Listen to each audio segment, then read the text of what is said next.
Hi everyone, this is Krista Soria, and I'm just going to be talking to you a little bit about some of the data that I have created related to our class project for the final semester.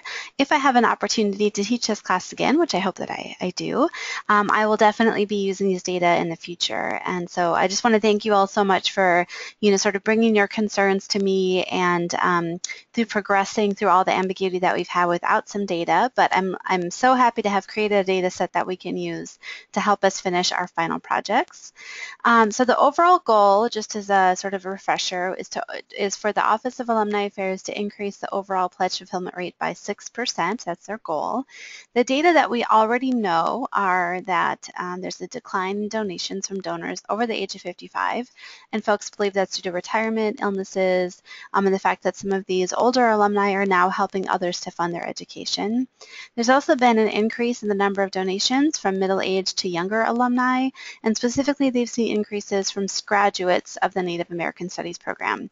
They've also seen increases in the number of graduates from the Native American Studies program over the last couple of years.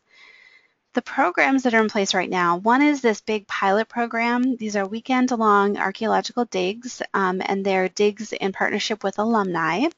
And they've also developed a new blog to go along with those archaeological digs.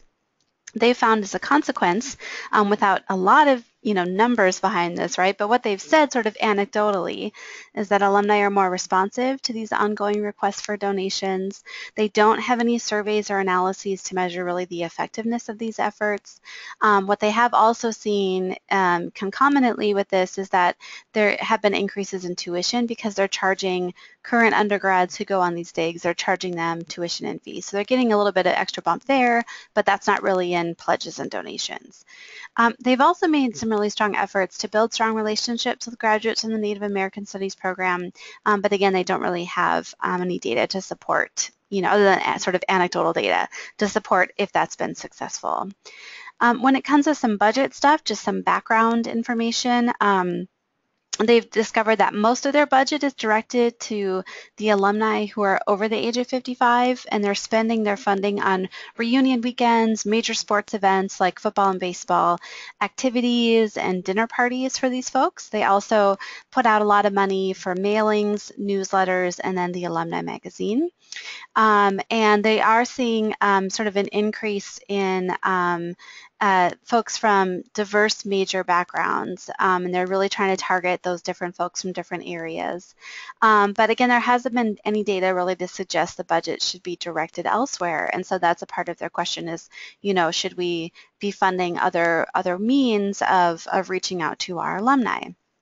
So I've created a new data set that features some of these variables, and I will just open that up for you after I talk about this here in just a second.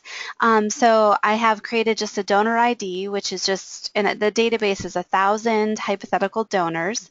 So the donor ID is just numbers from 2 to 1,001. That's all that is. And then their age, their current age, their academic major when they graduated, the year that they graduated. And I looked at the donation amounts separately for 2013, 2014, and 2015. I've given a total column as well.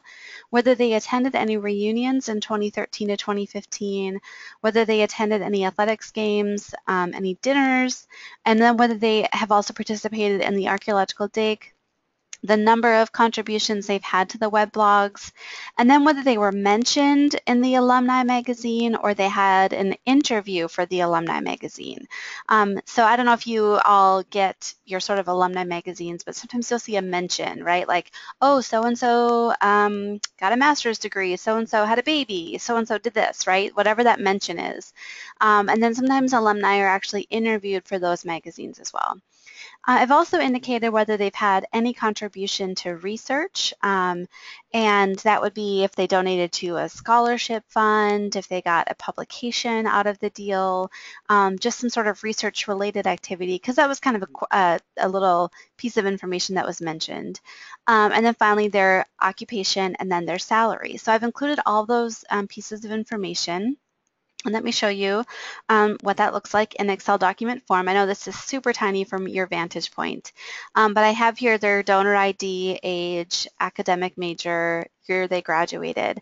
For these reunion attendances and the same for athletics or their dinner and even the archaeological dig, those are just coded 0 and 1. So 1 they did it and 0 they did not do it.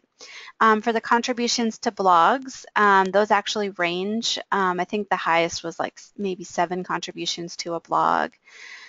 And then I've got their current occupations listed here along with their annual salaries, so you can just sort of get a sense for what that might look like. And then again, for the contributions to research publications or scholarships or funds, any of those things, again, I just coded that as 0 or 1.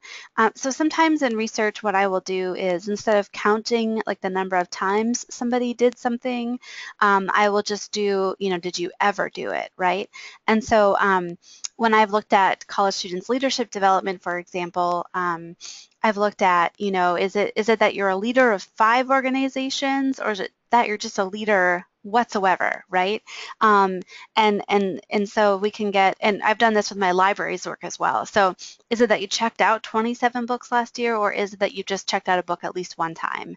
And here at the University of Minnesota, we found that like 70% of our freshmen have checked out or have used the library at least once. So there's like 30% who haven't used the library. So 70% use the library at least once.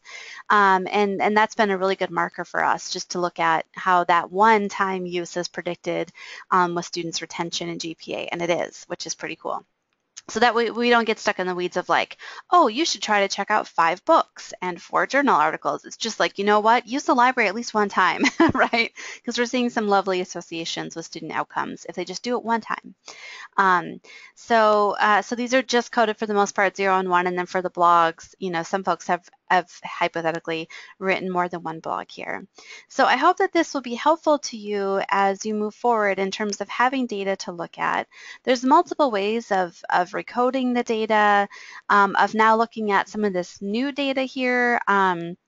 For their reunion attendance, and whether you might see some differences, in terms of like who's a really active alumni member and are they contributing more, and should we be spending money in some areas than in other areas? So are some of the programmatic efforts successful, for example? Should we be maybe targeting specific academic majors or folks from different occupations? Those would be really good questions to ask as well. And sort of just overall what's working with the alumni. So it's a really limited database because I'm just looking at, reunions, athletics, dinner, the archaeological dig, the blog, occupation, income, academic major. Those are really the big factors that we're going to be exploring. If you'd like, I would be happy to append additional data. So I could even include, for example, a variable here on, were you a student athlete, right? Because that might be a population of folks who feel a strong connection to the institution, and they might be great to sort of think about marketing towards even more, right? Or rewarding those folks with maybe some honors, or saying, we'd like to set up an athletic scholarship in your name. Would you be willing to contribute $1,000 given that you are one of our star basketball players, right? Wouldn't that be a lovely statement to have? So I'd be happy, based on your suggestions, to add additional elements to this data. And, in fact, I think I might, before I send this off to you, because I think I like that athlete idea, I think I might send something there and just add a new column for athletes. But I can add lots of other columns too. So gender, I could add any other demographic variables that are interesting to you. One variable I thought of is, if they currently live in state or out of state, because that could enhance or detract from their level of affiliation or commitment with the institution.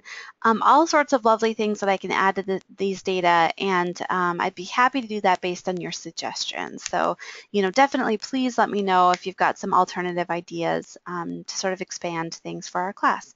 So I will share these data with you very soon, and I look forward to hearing from you. Please let me know if you have any additional questions or concerns. I'm happy to help you out. Thanks, folks. Have a good day.